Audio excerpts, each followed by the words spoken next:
Hello बच्चों, कैसे हैं आप सभी। आई होप आप सभी अच्छे होंगे, स्वस्थ होंगे और अपनी पढ़ाई को जारी रख पा रहे होंगे।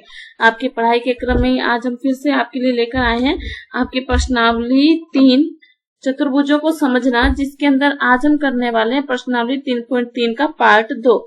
इससे पहले पार्ट 1 हमने कर लिया, जिसके अंदर हमने 6 क्वेश्चन कंप्लीट कर लिए थे।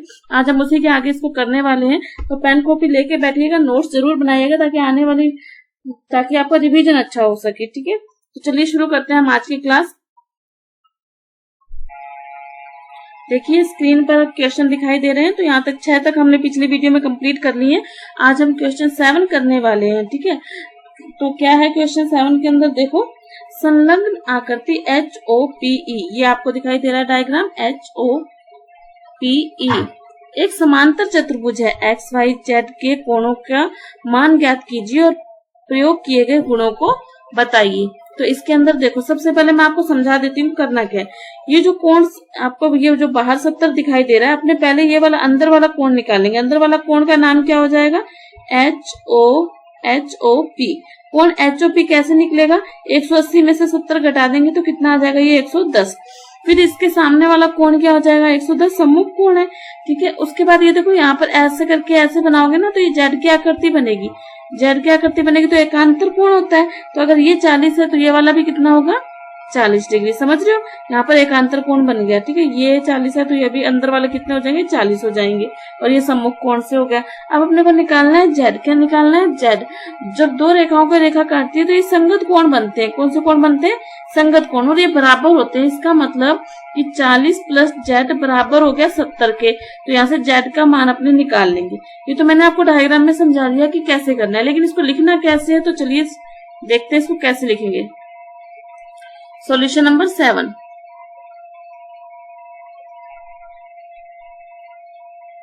सबसे पहले तो देखो कोण HOP प्लस 70 बराबर 180। क्यों, क्योंकि सीधी रेखा पर बन रहे हैं दोनों ही कोण। रेखिक युग्म कोण क्या है, ये रेखिक युग्म कोण। कौन से कोण है ये, रेखिक युग्म कोण। तो यहाँ से देखो अंदर वाला कोण आ जाएगा हमारे पास, कोण HOP। अंदर वाला कोण कितना आ जाएगा, 180 में से 70 माइनस किए तो कितना आ गया हमारे पास, 110 डिग्री। कितना आ गया, 110 डिग्री। कौन सा कोण आ गया, कोण HOP, अंदर वाला कोण आ गया। अब उसके वहां से देखो कोण HOP बराबर होगा कोण E के। दोनों कोण बराबर होंगे, कितना डिग्री आ जाएगा, 110 डिग्री आ जाएगा। 110 डिग्री आ गया कौन से युग्म से, सम्मुख कोण से। कहां से आ गया, सम्मुख कोण क्या होते हैं, बराबर। सम्मुख कोण क्या होते हैं, बराबर होते हैं। तो वहां से आ गया ये क्या, 110 डिग्री। अपने पास x का मान आ गया, x बराबर आ गया। अपने को कौन सा निकालना है, y। क्या निकालना है, y। तो कोण y बराबर होगा कोण EHP के। EHP के क्यों बराबर होगा, क्योंकि ये क्या है, एकांतर कोण। क्या है ये, एकांतर कोण। तो एकांतर कोण से अपने पास y का मान भी आ गया। एकांतर कोण से किसका मान आ गया अपने पास, y का मान भी आ गया अपने पास। ठीक है, अब अपने को क्या करना है, देखो 40 प्लस Z बराबर होगा उस बहिष्कोण के 70 डिग्री। क्यों बराबर है, क्योंकि ये कौन से कोण है, संगत कोण। कौन से कोण है, संगत कोण। अब यहाँ से देखो Z बराबर कितना आ जाएगा हमारे पास, 70। Z बराबर कितना आ जाएगा, 70 माइनस 40। तो कितना हो गया, यहाँ पे हमारे पास Z बराबर आ गया 30 डिग्री। तो इस प्रकार से देखो x कितना आ गया, 110। y की वैल्यू हमारे पास कितनी आ गई, 40। और z की वैल्यू हमारे पास कितनी आ गई, 30। ये हमारा क्या हो गया, आंसर।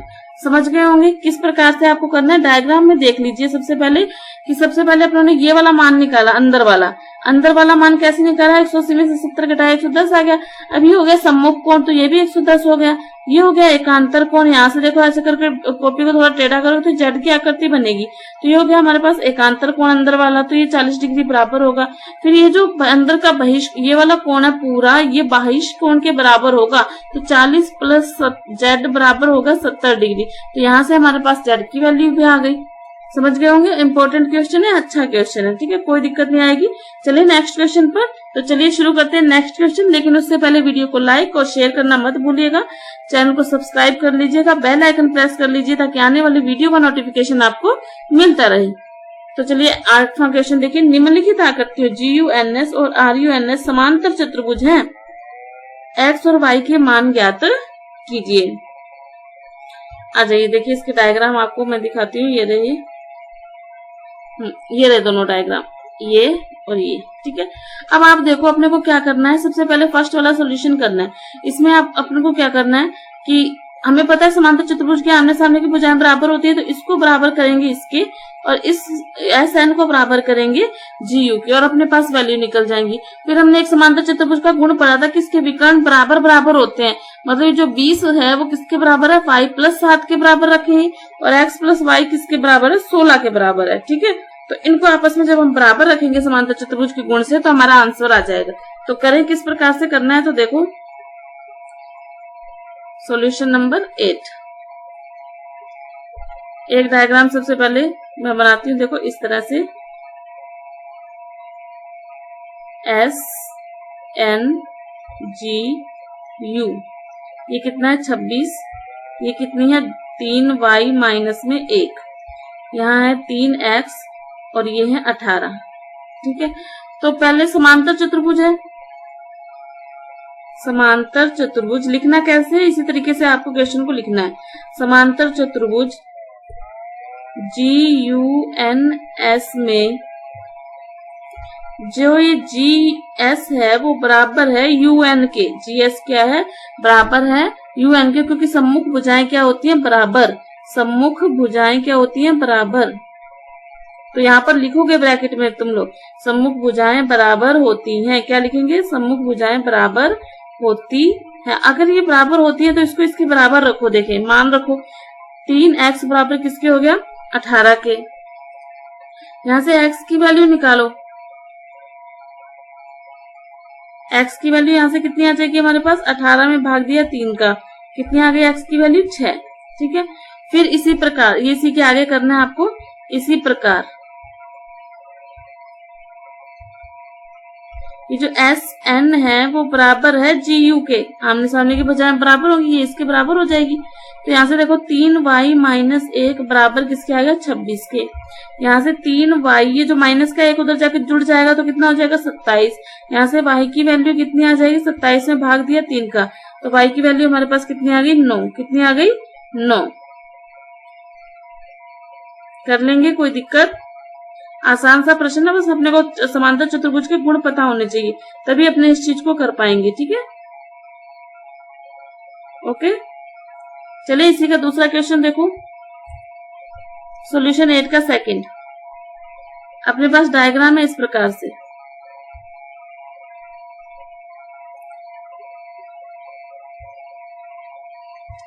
जब विकर्णों की बात आ जाती है तो अपने को पता होना चाहिए कि जो विकर्ण है वो समद्विभाजित होते हैं, इसके मतलब बराबर बराबर होते हैं, और बराबर बराबर होते हैं तो क्या हो जाएगा, y + 7 बराबर किसके आ जाएगा, 20 के। तो यहाँ से y की वैल्यू कितनी आ जाएगी, 20 - 7, तो y की वैल्यू कितनी आ गई, 13, कितनी आ गई, यहाँ पे हमारे पास 13 सेंटीमीटर y की वैल्यू आ गई। अब क्या करेंगे, अपने दूसरी वाली भी बराबर करेंगे, यानी कि 16x + y, तो यानी कि पुनः x + y किसके बराबर हो गया, 16 के। x की वैल्यू तो हमारे पास है ही नहीं, y की वैल्यू कितनी है, 13, बराबर किसके आ गया, 16 के। तो यहाँ से x बराबर कितना आ जाएगा, देखो 16 - 13, तो x बराबर कितना आ गया हमारे पास, 3 सेंटीमीटर।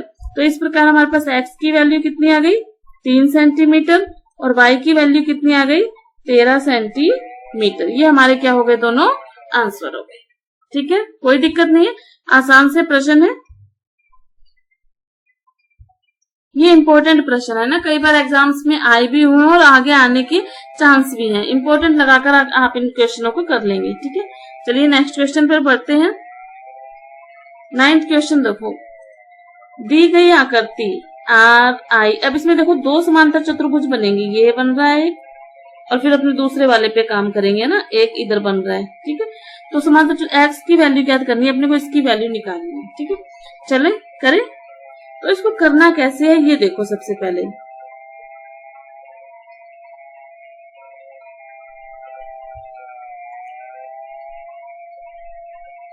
देखो इसके अंदर कैसे करोगे, अपने को एक्स की वैल्यू निकालनी। तो ये एक त्रिभुज बन रहा है, क्या बन रहा है, एक त्रिभुज, जिसमें से अपने को एक्स निकालना है। तो इसका मतलब दो कोण है, ये अपने को पता होने चाहिए। तो आप देखो कि क्या ये जो कोण ई है और ये जो कोण एस है, ये आप किसी तरह से निकाल सकते हो, बिल्कुल निकाल सकते हैं। कैसे निकालेंगे, तो देखो ये जो है ये आसन कोण बन रहे हैं। तो 120 में 180 में से 120 घटाओगे तो ये 60 आ जाएगा। अब इसी का सम्मुख है ये एस कोण। एस कोण क्या है, इसी का सम्मुख है ना।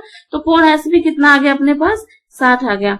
अब इधर भी देखो ये 70 है। तो ये ई इसका सम्मुख है या नहीं है, देखो तो ध्यान से। ई सम्मुख कोण है ना, तो कोण ई बराबर हमारे पास कितना आ गया, 70। अब त्रिभुज के तीनों कोण आ गए, यानी एक्स प्लस 60 प्लस 70। यहां से कितना आ जाए, बराबर 180। यहां से अपने एक्स की वैल्यू निकाल देंगे। ठीक है, तो इसको लिखना कैसे है वो मैंने अभी समझाया, इसको लिख के बता देती हूँ। देखो सॉल्यूशन 9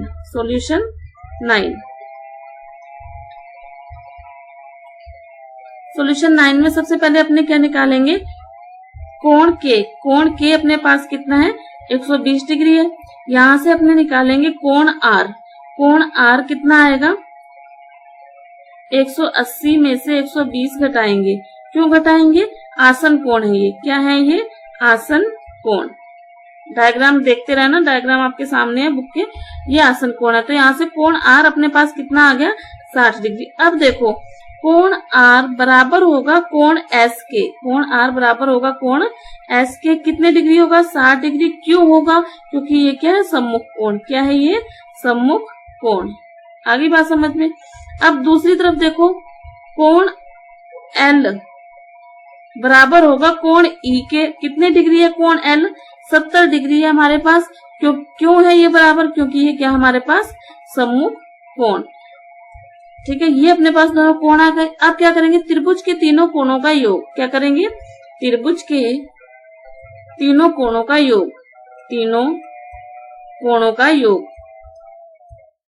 कितना होता है तीनों कोणों का योग, 180 डिग्री। यानी कि x प्लस 60 प्लस 70, ये हो गया ना त्रिभुज की आकृति बन रही है बीच में। क्या हो गया, 180 डिग्री।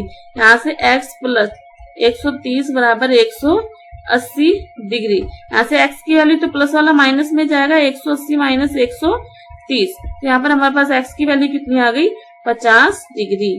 ठीक है, 50 डिग्री आ गया। ये हमारा, यही हमें ज्ञात करना था। तो थोड़ा सा आपको ध्यान देना पड़ेगा कि कौन सा नियम लग रहा है, कौन सा चतुर्भुज है, कौन सा सम्मुख कोण है, कौन सा संगत कोण है। ठीक है, एक बार आप इसको अच्छे से समझ लेंगे, फिर आप इसको नहीं भूल पाएंगे। अगर आपको इसी की प्रैक्टिस करनी है तो व्हाट्सएप चैनल का लिंक आपको डिस्क्रिप्शन बॉक्स में मिल जाएगा। वहां पर आप व्हाट्सएप चैनल को फॉलो करके वहां पर प्रैक्टिस कर सकते हैं। और हमारे चैनल पर जो पोल क्वेश्चन आपको मिल रहे हैं, आप उसका जवाब देकर, कंटिन्यू उसका जवाब देकर भी अपनी तैयारी को अच्छा बना सकते हैं। तो आपको एक बार पोल जो सारे क्वेश्चन हैं, जो आपको रोज का एक क्वेश्चन मिलता है, उसका आपका आंसर जरूर देना चाहिए। कमेंट बॉक्स में लिखिएगा। और एक छोटा सा काम, आप जहां से भी इस वीडियो को देख रहे हैं, आप अपना नाम और अपनी जगह का नाम कमेंट बॉक्स में लिख के मुझे बताएंगे, ताकि हम ये जान सके कि कहाँ से बच्चे हमारे साथ जुड़कर अपनी तैयारी को मजबूत बना रहे हैं। तो चलिए चलते हैं नेक्स्ट क्वेश्चन पर। 10वां क्वेश्चन, बताइए कैसे यह आकृति एक समलंब है और इसकी कौन सी दो भुजाएं समांतर है। समलंब चतुर्भुज में क्या होता है, दो भुजाएं समांतर होती है और अन्य दो असमांतर होती हैं। ठीक है, तो अपने को बताना है कि कैसे है। ठीक है, इसके लिए ये इसका डायग्राम है और फिर ये इसका डायग्राम है। तो देखो सबसे पहले अपने को क्या करना होता है, जो समलंब चतुर्भुज होता है और उसकी दो समांतर भुजाएं होती हैं, तो जो उसके अंतः कोण होते हैं उनका योग 180 होता है। तो देखो इसमें अंतः कोणों का योग 180 आ रहा है ना, यानी कि आसन कोणों का योग 180 आ रहा है।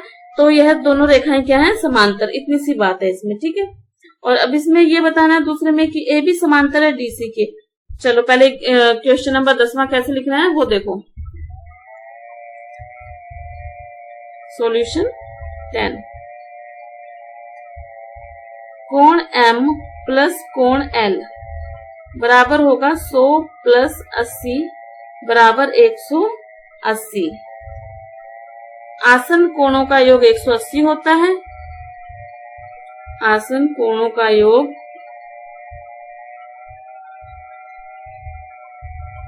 180 डिग्री होता है, अतः एन एम व के एल समांतर हैं, समांतर भुजाएं हैं। अतः अगर समांतर होंगी तभी 180 डिग्री कोण बनेगा। 180 डिग्री का योग बन रहा है, अतः वो समांतर है। और अगर वो समांतर है तो के एल एम एन एक समलंब चतुर्भुज है। ये आपको इस तरह से लिख के बताना है कि वो किस प्रकार से एक समलंब चतुर्भुज है। समझ गए? छोटा सा क्वेश्चन है। चलिए नेक्स्ट देखिए 11वां क्वेश्चन। अब इसमें ये है कि कोण सी ज्ञात कीजिए, ये ज्ञात करना है अपने को। यदि ए बी समांतर है डीसी के, अभी समांतर दे दिया अपने को, जब ये दोनों समांतर हैं तो इसका मतलब अंतः कोणों का योग 180 होगा, तो घटाना पड़ेगा बस। तो देखिए लिखना कैसे है इसको। सॉल्यूशन नंबर 11,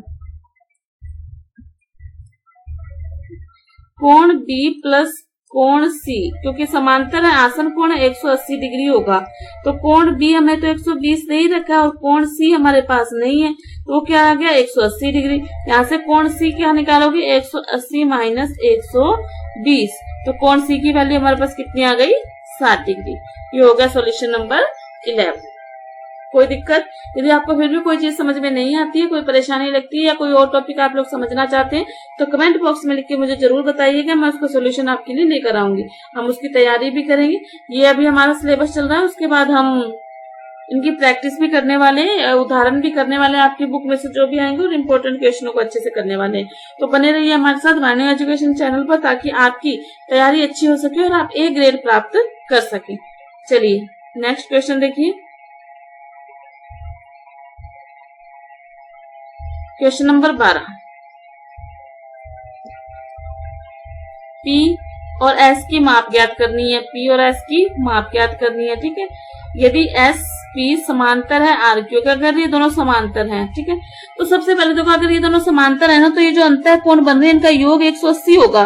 तो 130 में से 180 घटाओ, सॉरी 180 में से 130 घटाओ तो कोण P कितना आ जाएगा 50। कितना आ जाएगा 50, ठीक है। इसी तरह कोण S, इनका योग भी कितना होगा 180 होगा, इनका योग भी कितना होगा 180 होगा, आसन कोण है तो इनका कोण 180 है, तो 180 में से 90 घटाए तो ये भी कितना आ जाएगा हमारे पास 90 डिग्री आ जाएगा, ठीक है।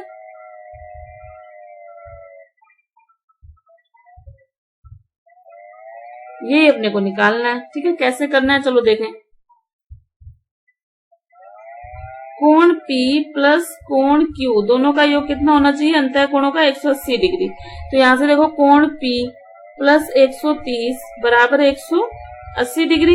यहाँ पर कोण P बराबर 180 माइनस 130 डिग्री। यहाँ से कोण P बराबर हमारे पास कितना आ जाएगा 50 डिग्री, ठीक है। कोण P आ गया। इसी प्रकार कोण S प्लस कोण R बराबर कितना होगा 180 डिग्री। कोण S हमें ज्ञात करना है, R कितना है हमारे पास 90 डिग्री बराबर 180 डिग्री। तो यहाँ से कोण S बराबर हमारे पास कितना आ जाएगा 180 माइनस 90 डिग्री। तो यहाँ से कोण S बराबर कितना आ गया 90 डिग्री। इन्हीं की वैल्यू तो हमें निकालनी थी, कोई दिक्कत ही नहीं है, बहुत इजी से क्वेश्चन है ये। हमारी इसी के साथ ही प्रश्नावली 3.3 हमारी कंप्लीट होती है। इसको हमने 2 पार्टों में किया है, तो 3.3 का पार्ट 1, 3.3 का पार्ट 2। इससे पहले 3.1 और 2 हम कंप्लीट कर चुके हैं। यदि आपने नहीं देखा है तो प्ले लिस्ट मिल जाएगी आपको 8वीं का नाम से, वहां पर आप इन क्वेश्चनों को देखकर और समझ सकते हैं। इससे पहले चैप्टर 1 और 2 हमने कंप्लीट कर लिया है, तो आप उनकी वीडियोस भी देखकर अच्छे से अपनी तैयारी को कर सकते हैं।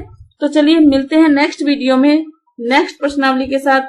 तब तक मिलते हैं, तब तक पढ़ते रहिए, खुश रहिए। धन्यवाद।